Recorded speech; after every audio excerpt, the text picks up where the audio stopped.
Welcome back to Brick by Brick. Today we're going to be going over how much LEGO investors can make. I'll be revealing how much I've made as a LEGO investor over the last over a decade, and we'll get to some of the interesting notes. There are a variety of different themes to invest in. I've got a couple here. I have like a couple LEGO Star Wars sets.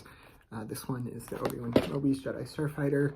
I've got two of those, one of these, and LEGO Star Wars has generally been one of my best performing themes that I've invested in. It's definitely been the majority of my LEGO investing portfolio for virtually the entire time I've been investing in LEGO. It's a great, just relatively safe option. There are, of course, some sets within the LEGO Star Wars theme that do better than others, but in general, they're a pretty safe investment. Most of them tend to increase in value, and the second biggest allotment of my per theme for LEGO investing would probably be LEGO Harry Potter. At the moment, I only have the one Harry Potter set, but it is the giant, like $470 Hogwarts micro scale build. Unfortunately, that one hasn't retired yet. I've been waiting for it to retire for a while.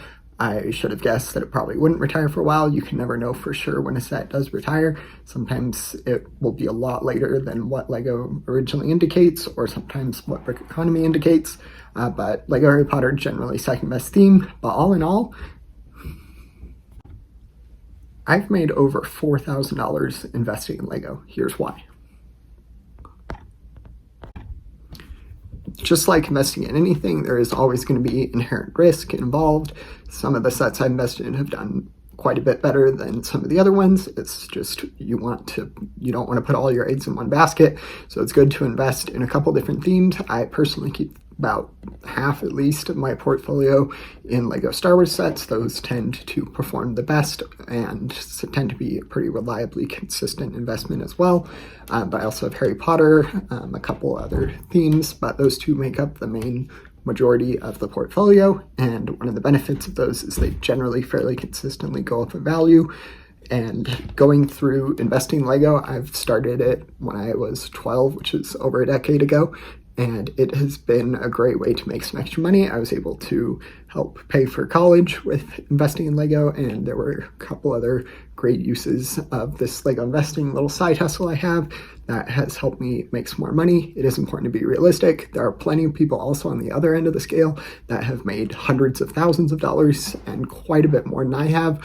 I'm relatively on the smaller end of a LEGO investing, but nonetheless, definitely a possibility to make some good money investing in LEGO. There are a variety of factors that can impact how much someone makes as a LEGO investor. Generally, the biggest one is how much money they're willing to put down as the initial investment into the LEGO sets. Sometimes you're not always going to pick the right sets that quadruple in value really quickly, but after a long series of mistakes, for me at least, I was able to get a pretty good idea of which sets end up performing well. Like I mentioned, generally LEGO Star Wars is my favorite theme to invest in. But that's the initial upfront cost, of course, and then however long you wait, generally the longer you wait after a LEGO set has retired, you tend to see it continue to increase in value.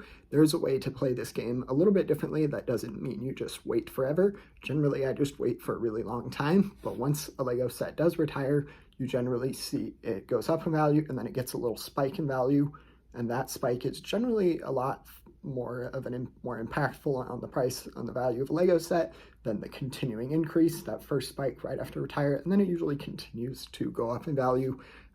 But a way to do that is to just buy sets right before they retire, sell them right after that retirement jump, and then take away some of the profits and put that back into your LEGO investing business, and then just repeat that until you are sure you want to start taking money out of it, start selling the sets, and then using the money for whatever else you want.